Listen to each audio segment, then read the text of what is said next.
There are those that say that radium is making them sick. The question can be raised whether mankind benefits from knowing the secrets of nature. Bonjour tout le monde. Alors à l'heure où j'enregistre ce vlog, les salles de cinéma ont fermé à cause de l'épidémie de coronavirus. J'ai décidé de faire quand même le vlog sur le dernier film que j'ai vu en salle, mais personne pourra le voir a priori avant quelques semaines, puisque pour l'instant elles sont fermées et le film sera pas sorti. Je sais pas s'il sera encore en salle après, je sais pas comment les cinémas vont redémarrer leur activité en fait, donc peut-être que vous aurez pas de possibilité de le voir, peut-être que ce vlog ne sera que pour les personnes qui ont vu le film. Voilà, je suis navré, j'aurais pu sortir la vidéo un petit peu avant, mais en fait quand je suis allé au cinéma, il y avait l'intervention d'Emmanuel Macron à la télévision, j'avais des rumeurs comme quoi peut-être que les salles de cinéma allaient fermer, donc je savais pas trop s'il fallait que je fasse un truc, si fallait que je tourne une vidéo ou pas. Au final, je vais la tourner quand même et la sortir. Et on va pouvoir passer à un sujet beaucoup moins anxiogène que le coronavirus, la radioactivité, avec le film Radioactive, réalisé par Marjane Satrapi, une réalisatrice que j'adore, vraiment, que j'aime beaucoup, notamment depuis ses premiers films avec Persepolis, mais aussi avec The Voices, qui avait été fait il y a quelques années avec Ryan Reynolds, qui était un mec qui avait de multiples personnalités, qui pensait que son chat et son chien lui parlaient, enfin c'était assez rigolo, c'était très très bien foutu, et c'est une réalisatrice qui a un style qui est très visuel et que j'aime beaucoup, donc c'est pour ça que j'aime bien la suivre. Elle a fait Poulet aux prunes que je n'ai pas encore vu. C'est le seul qu'il faut que je rattrape. Mais c'est une réalisatrice que j'aime beaucoup. Et donc là, elle vient avec Radioactive, qui est l'histoire de Marie Curie, qui est interprétée par Rosamund Pike à l'écran, et qui donc revient sur l'histoire de Marie Curie, de sa rencontre avec Pierre Curie, plus quelques flashbacks qui vont avoir lieu dans son enfance, jusqu'à sa mort. Donc on va suivre absolument tout le développement de sa carrière, à partir du moment où il devient vraiment intéressant, puisque jusque-là elle a quelques problèmes pour avoir des laboratoires, avoir de la place, avoir le temps, avoir tout un tas de choses. Et donc on va suivre quand l'aventure commence réellement, c'est-à-dire quand elle obtient l'aide de Pierre Curie, son compagnon, qui l'a donc aidé à tout faire. Et avec lequel il y a eu quelques petites embrouilles au niveau de la légitimité, de la propriété des découvertes, puisque ce film rentre dans une tradition récente qui vise à mettre en avant les femmes qui ont été flouées par le patriarcat, le machisme et tout le bordel, et en général les femmes qui ont eu de grandes histoires et qui ont été importantes pour l'histoire, et de mettre l'accent sur elles. Je dirais que ce film le fait quand même de façon beaucoup plus intelligente et intéressante que Colette, même si l'histoire est quand même a priori différente. Colette, il y a vraiment un cas d'abus de la part du mari de Colette, du premier mari, dans tous les domaines, mais on suivait très peu le reste de sa carrière, on s'attardait uniquement sur ça. Et là, pour le coup, on suit toute sa carrière, on aborde également ses problèmes, mais on voit que c'est pas aussi simple que le mec voulait s'accaparer tout le truc, etc. C'était aussi une nana avec un caractère très particulier, très spécial. Le film est très honnête, donc, sur l'histoire et le rapport aux événements qui ont pu se dérouler, de ce que je connais de la vie de Marie Curie. J'en connais pas des masses, hein, bien sûr, je suis pas un expert, je suis pas historien, surtout pas scientifique, mais pour ce que je connais de la vie de Marie Curie, ça a l'air d'être plutôt proche de la vérité, d'être plutôt honnête. Et honnête également en termes de morale, vis-à-vis de ce qu'elle a créé, puisque ça va être un des thèmes principaux suivis pendant le film, ça va être le rapport de Marie Curie avec les conséquences de sa découverte. Et le film le fait très bien, mais étant très neutre du coup, c'est difficile d'avoir un véritable sentiment de satisfaction en sortant de la salle. C'est pas le genre de film où à la fin du truc on se dit « Ah, c'est cool, vraiment, elle a pu avancer, etc. » ou on se dit « Oh mon Dieu, quelle vie tragique !» On est un peu entre les deux en fait. Donc c'est un peu mes figues, mes raisins, ce qui est pas une mauvaise chose, mais ce qui est pas vu comme une bonne chose par le spectateur en général. Tu imagines que tu payes pas autant d'argent pour aller voir un film qui te laisse un peu en sortant de la salle, mais c'est pas parce que c'est moyen, c'est parce que le film te donne pas de la possibilité d'être dans un extrême ou dans l'autre. Et surtout, il y a certaines idées qui détachent un petit peu trop de l'histoire de Marie Curie, je trouve, et qui du coup empêchent de vraiment être avec elle et de l'accompagner dans sa progression et dans son parcours. Donc, avant d'entrer un peu dans le détail, j'ai bien aimé Radioactive, je trouve que c'est à nouveau un excellent film de Marjane Satrapi, notamment parce qu'il y a beaucoup de visuels qui sont magnifiques, mais c'est aussi une histoire que je trouve assez bien racontée. Mais c'est vrai que c'est pas le film le plus satisfaisant du monde, et c'est pas le genre de film qui donne sortir de la salle en disant « Waouh, j'ai vu un putain de bon film », quoi. Tu dirais « Non, j'ai vu un bon film, mais qui traitait un sujet qui était pas... qui permet pas vraiment les excès d'émotion, on va dire. Pour rentrer, du coup, un peu plus dans le détail. L'histoire, donc, c'est celle donc de sa rencontre avec Pierre Curie jusqu'à sa mort. Avec d'ailleurs une petite prothèse qui fait un petit peu carton, un ou deux plans, mais il y a peut-être une autre explication à cela, j'y viendrai dans la partie mise en scène, qui viendra après ça. L'histoire suit donc Marie Curie, c'est logique, hein, c'est un biopic, c'est le principe, dans sa découverte du radium et du polonium extrait de l'uranium, si j'ai bien tout suivi, et notamment son rapport à elle avec sa propre création et avec les conséquences de sa création, sa découverte, et avec les conséquences de sa découverte. C'est intéressant, il y a un passage qui montre justement le rapport ignorant qu'on avait avec ce domaine à l'époque. Il y a une scène pour te montrer tous les produits dérivés, la marchandise qui a été créée avec du radium à l'intérieur. On foutait du radium dans absolument tout et n'importe quoi. Je sais pas s'il y avait déjà du lait de bébé en poudre à l'époque, mais s'il y en avait, c'est pas impossible qu'il y en ait eu avec du radium intégré dedans, parce qu'on pensait que ça pourrait peut-être te faire des trucs spéciaux. C'était une époque où vraiment on avait du mal à gérer le truc. Il y a aussi une opposition avec l'ésotérisme, les sciences ésotériques, qui à l'époque étaient encore considérées comme des sciences, justement, et qui ensuite sont devenues ce qu'on connaît aujourd'hui. Des arnaques, donc. Mais à l'époque, ils sont pas encore sûrs de savoir est-ce que c'est possible ou pas. On découvrait tellement de choses dans la nature, dans le corps humain, dans tout un tas de choses. Un truc qui irradie, c'est un truc qui doit être puissant. Donc si on la gère, on doit devenir puissant. Il doit y avoir un truc. Donc voilà, ça montre un rapport aux choses qui est plutôt intéressant. Et donc la progression du personnage de Marie Curie par rapport à ça, qui est un personnage qui est pas forcément ultra facile à apprécier, mais le film le sait et justement veut le montrer. Étant une femme dans un milieu scientifique très donc masculin, voire potentiellement machiste ou patriarcal, elle a du coup besoin de faire preuve d'une certaine dureté pour pouvoir avancer, pour pouvoir se défendre, pour pouvoir faire ses travaux. Le petit truc peut-être qui fait que ça n'aide pas beaucoup dans le film, c'est que t'as l'impression qu'à chaque fois qu'on lui propose quelque chose, c'est vraiment légitime en fait. T'as vraiment pas l'impression qu'on l'appelle parce qu'elle a un vagin ou pas justement, ou qu'on l'appelle pas parce qu'elle a un vagin. C'est vraiment...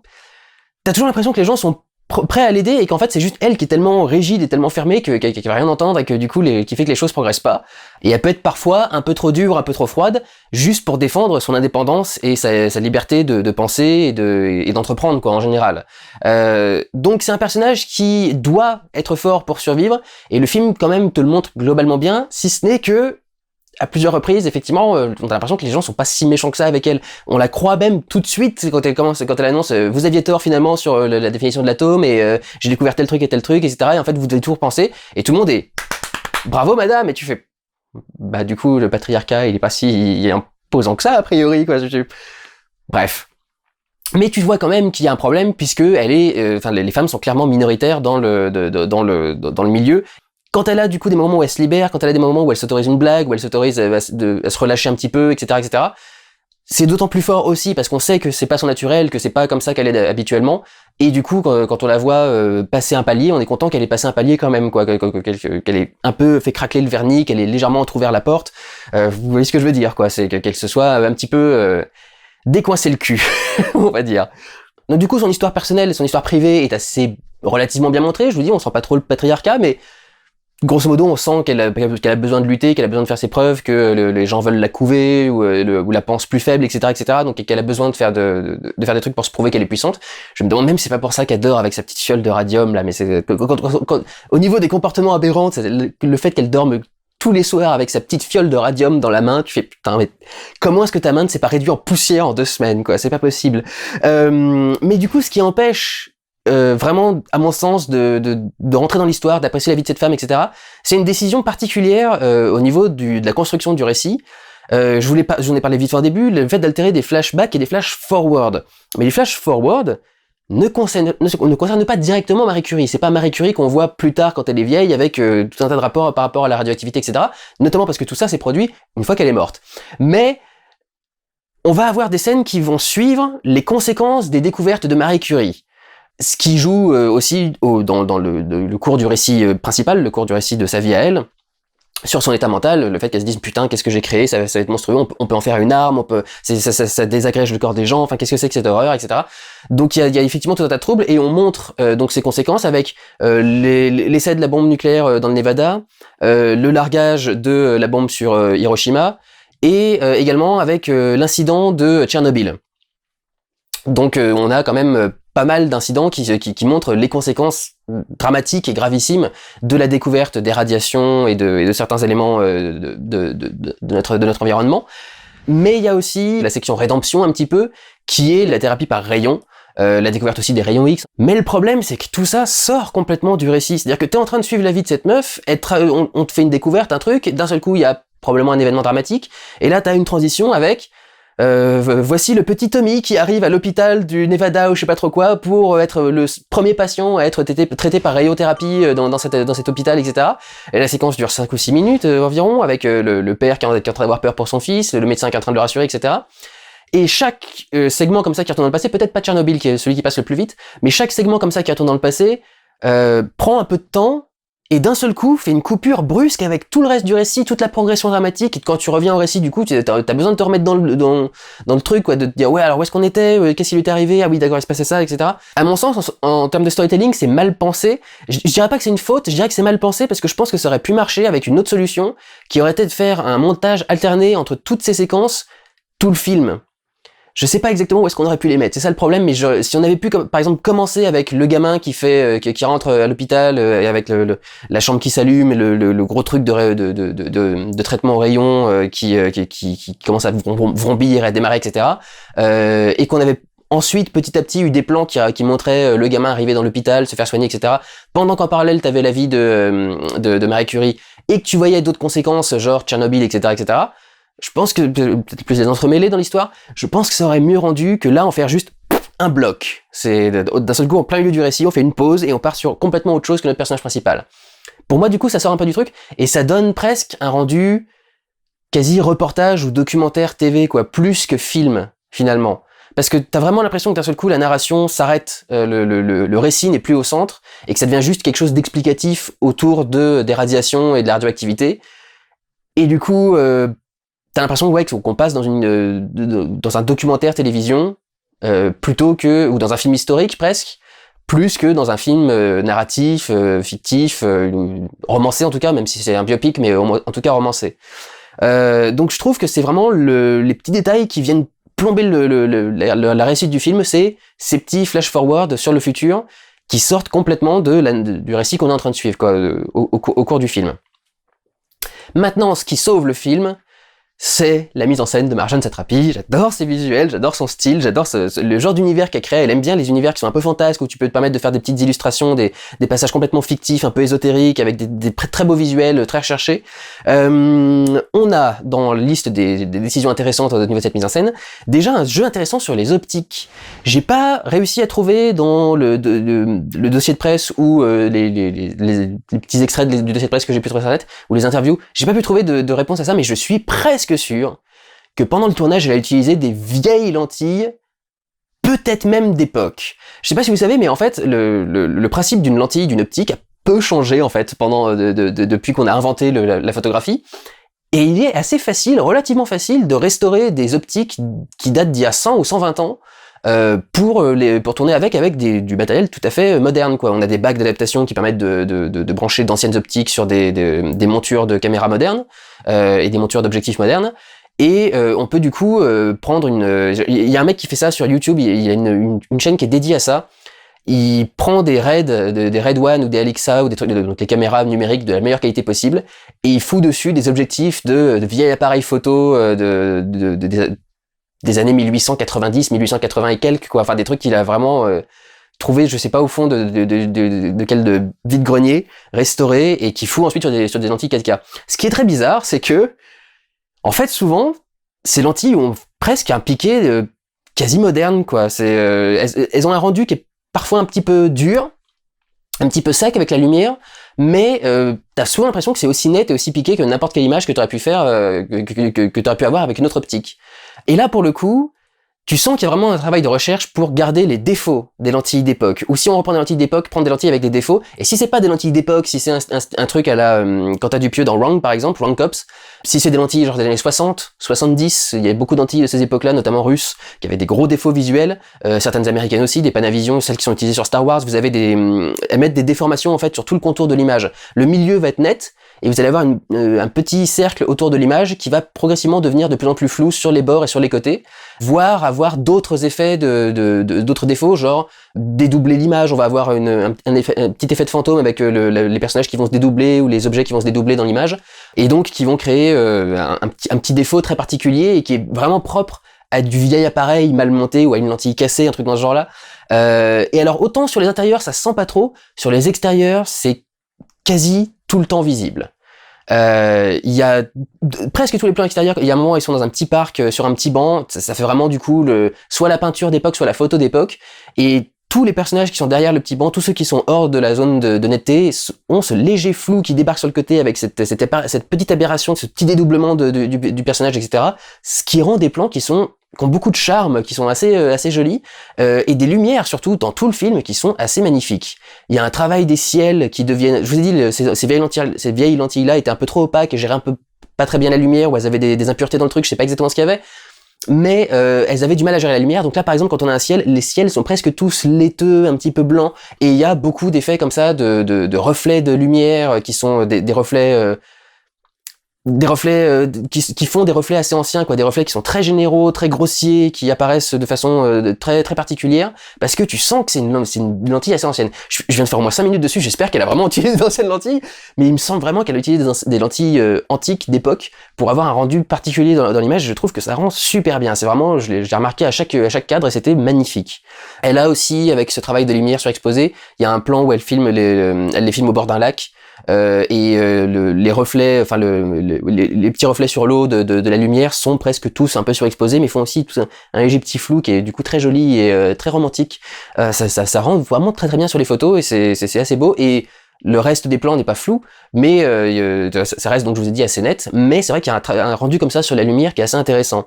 La lumière en général étant assez travaillée. Il y a aussi des plans et une composition de l'image en général qui sont absolument sublimes. Il y en a un qui est particulièrement beau, c'est un plan où elle est en train d'attendre dans son laboratoire, je sais plus ce qu'elle attend exactement, elle est en train de dormir comme ça sur son coude. Elle est vraiment dans le bord du cadre, et tout le reste du plan, qui est donc en cinémascope, est occupé par le laboratoire, la table, les grandes vitres, et en fait il y a ce grand mur avec cette grande porte et une énorme vitre qui amène un soleil plongeant qui est pile poil à l'angle pour que, selon l'angle de la caméra, le rayon de lumière soit parfaitement parallèle à l'entrée de la fenêtre. Et donc avec ces lentilles, ça fait une lumière qui est un petit peu douce, un petit peu dégradée, en même temps qui clairement rentre dans la pièce et qui est clairement visible avec une atmosphère un petit peu enfumée. C'est un plan qui est absolument magnifique en termes de composition et en termes de lumière. Enfin, je le trouve absolument sublime. Il est très désaturé en plus, il y a très peu de couleurs, c'est presque en noir et blanc. Enfin, c'est très très beau. Il y a un très beau plan zénital quand elle est en train de voir sa mère à l'hôpital. Qui est mal en point, qui est sur le point de mourir. On aurait pu alterner les scènes avec le gamin qui va se faire sa radiothérapie avec les flashbacks où elle porte sa mère à l'hôpital. Mais il y a ce plan zénital, semi-zénital. On est un petit peu en hauteur, mais on n'est pas non plus... on a le lit avec la mère et la fille qui est en dessous du milieu du cadre. Et tout le reste du cadre, c'est le sol qui est en magnifique mosaïque et le mur du fond. Le découpage de l'image est magnifique, l'arrivée de la lumière sur le côté qui fait un truc assez orangé, la mosaïque par terre, du coup le fait qu'on se concentre sur elles qui sont en bas du cadre, on sent du coup il y a un certain poids au-dessus d'elles dans cette scène, on sent qu'il y a un truc assez lourd. Vraiment le plan est assez magnifique. Il y a un très beau plan quand on suit un enterrement, on voit un grand tunnel qui est complètement sombre. Le bout du tunnel, lui, est probablement encore une fois avec ses lentilles, ça pourrait être un effet qu'ils ont rajouté derrière, mais c'est probablement encore ses lentilles. La sortie du tunnel est blanc, mais très laiteux, très fondu, etc., mais blanc complètement surexposé. Presque surexposé, encore une fois, je vous dis, on n'est pas à la surexposition complète, l'image est pas cramée, mais on a un blanc qui est presque absolu, et on a en même temps cette perspective qui est sublime, ce point de fuite qui amène vers le tunnel avec la procession qui est derrière le corbillard. À nouveau un plan magnifique, et il y a une mise en scène aussi qui est très très belle. Même si elle est un peu basique pour le coup, un moment où Pierre et Marie Curie se sortent le soir en ville, ils sont en train de discuter, ils sont en train de se rapprocher véritablement, et ils vont se mettre à discuter juste à côté d'un chantier. Je sais pas ce qu'est le chantier exactement, si c'est ce qui est construit. Toujours est-il qu'il y a un feu. Ils sont aux 3/4 du cadre à peu près, sur le côté, en train de se prendre les mains, et ils ont le petit truc de feu pile poil entre eux. Donc en fait on sent que c'est littéralement leur flamme qui commence à jaillir, et au moment où ils s'embrassent, la flamme chauffe deux fois plus, et le feu vraiment se projette jusqu'en haut et jusqu'en haut du cadre. Donc il y a une mise en scène qui est très très belle visuellement à ce niveau-là. Il y a beaucoup de choses comme ça qui sont intéressantes au niveau de ce qui est filmé, de certains... Le film s'ouvre et se ferme sur un plan sur le soleil, ce qui peut paraître un peu bizarre pour beaucoup de gens qui s'y connaissent peut-être pas beaucoup en sciences. Le soleil est une réaction nucléaire. Le soleil est une explosion nucléaire. Le soleil émet des radiations, tout un tas de rayons, etc., etc. Donc, quand elle étudie la radioactivité et les radiations, elle étudie aussi les réactions qui se déroulent sur le soleil. Donc, on ouvre et on ferme le film avec la plus grosse réaction nucléaire qu'on connaisse dans notre univers actuel, le soleil. en plein cadre. Donc ça c'est assez joli, il y a en plus la petite transition avec les lunettes, parce qu'on filme le soleil, ensuite on filme le reflet du soleil dans ses verres de lunettes, donc on montre bien que c'est elle qui étudie la radioactivité, du coup, elle a le regard, elle voit ces choses-là, enfin elle les a senties, quoi, et donc c'est ce qui l'a poussé à les étudier, grosso modo, dans l'idée. Et puis il y a un truc qui est assez sympa avec ça, c'est que donc comme le soleil est une réaction nucléaire, au moment où elle va avoir son premier enfant, on va avoir une séquence comme ça où on va suggérer le spermatozoïde qui rentre dans l'ovule et donc la fécondation avec une explosion nucléaire et la création d'un atome ou d'un soleil, etc. Donc du coup, c'est assez joli au niveau métaphorique, on va dire. Et donc il y a beaucoup de plans comme ça qui sont basés sur le fait d'illustrer une idée visuellement, de façon esthétique, ou même des plans qui sont plutôt abstraits et qui essayent de représenter, ou qui essayent de représenter des choses abstraites, genre la radioactivité, comment tu représentes la radioactivité. Et donc il y a tout un tas de plans intéressants à ce niveau-là, des plans pour expliquer ce qu'est l'uranium, et où on a un plan qui est très abstrait, où on voit un petit grain d'uranium qui est en train de flotter dans le vide, d'émettre des rayons, des trucs dans ce genre-là. On a une belle illustration qui est, alors pour le coup, qui est assez concrète, mais qui fait appel à quelque chose de très abstrait. On a une danseuse en fait qui avait fait une danse qui était étudiée par rapport au mouvement des flammes, et elle faisait toute sa chorégraphie avec des lumières qui changeaient autour d'elle. La lumière passait du bleu, jaune, orange, etc. Il y a tout un tas il y a tout un petit montage qui met ça en surimpression au-dessus du truc pour montrer que c'est un moment de tourmente pour le personnage, que c'est un moment où elle a du mal à trouver son truc, et on voit donc la danseuse qui n'arrête pas de tourner sur elle-même et de faire des mouvements avec son truc qui prennent des couleurs de feu, de jaune et rouge. Donc du coup, il y a une utilisation de ça qui est très intéressante au niveau métaphorique. Et puis il y a tout le plan sur Tchernobyl qui semble aussi extrêmement métaphorique, qui est presque une vision de la part de Marie Curie, ou en tout cas qui insiste sur le phénomène de radioactivité, parce qu'il va nous montrer un plan sur Tchernobyl avec des flammes violettes, vertes qui sont en train de sortir du truc. Enfin, c'est quelque chose qui est complètement aberrant au niveau du rendu, mais qui permet de rendre une idée au spectateur. En fait, tu vois ces flammes là, tu te dis c'est pas un feu normal, c'est un feu qui est foireux, c'est un feu qui a quelque chose qui va pas bien du tout, et donc il y a quelque chose qui est métaphoriquement assez intéressant au niveau du visuel. Et enfin, dans les choses intéressantes dans ce film et dans sa mise en scène, il y a le montage. Beaucoup de montages explicatifs qui vont expliquer comment est-ce qu'on travaille avec l'uranium, le polonium, le radium. Le montage sur toute la séquence des refus là qui est assez intéressante. Je ne dis pas pourquoi est-ce qu'on la refuse, vous verrez un film, mais il y a toute une séquence de refus qui est assez intéressante et qui est donc montée en parallèle avec la nana qui danse en flammes. Et il y a un petit effet de montage qui est pas un effet d'une séquence de montage, mais un effet de montage à proprement parler. La décision quand on passe dans la partie Première Guerre mondiale de faire de tous les cuts des cuts fondus. C'est-à-dire qu'en fait, on a un plan, le plan s'arrête, coupe, brusque, au noir, et ensuite, on a un fondu du noir au plan. Ce qui a quelque chose d'assez intéressant, parce que ça fait un montage qui devient lent, mélancolique un petit peu. C'est un peu la sensation de quelqu'un qui ferme les yeux et qui met beaucoup de temps à les réouvrir parce qu'il a pas envie de voir presque. Et comme on est justement en train de filmer la Première Guerre mondiale, il y a ce côté, c'est quelque chose d'assez atroce, et du coup le film lui-même est un peu choqué, et donc il est comme ça en train de réouvrir les yeux. Et je trouvais que c'était vachement intéressant, cette toute petite subtilité dans la gestion du cut. Je trouvais que ça ajoutait vachement de choses à ce petit passage du film, et que ça le rendait encore plus intéressant et encore plus marquant. Donc, en termes de mise en scène, y compris en termes de storytelling pour la majeure partie du film, je trouve que c'est un excellent film, et je suis à nouveau ravi du travail de Marjane Satrapi, qui vraiment fait des films qui sont extraordinaires et qui sont très appréciables. Reste que j'ai cette petite déception avec celui-ci, qui fait à cause du récit, qui souvent part un peu sur les côtés. J'aurais pu être plus enjoué, plus dans le film, s'il n'y avait pas eu ces petits détails-là.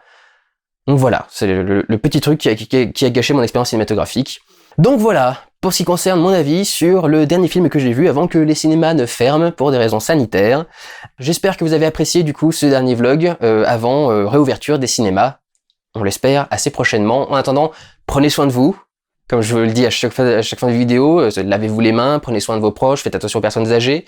Et puis, regardez des films. Je peux pas vous dire allez voir des films, mais prenez soin de vous et regardez des films. Ma signature pourrie de si jamais les salles de cinéma fermaient que j'ai fait dans ma vidéo de la semaine dernière.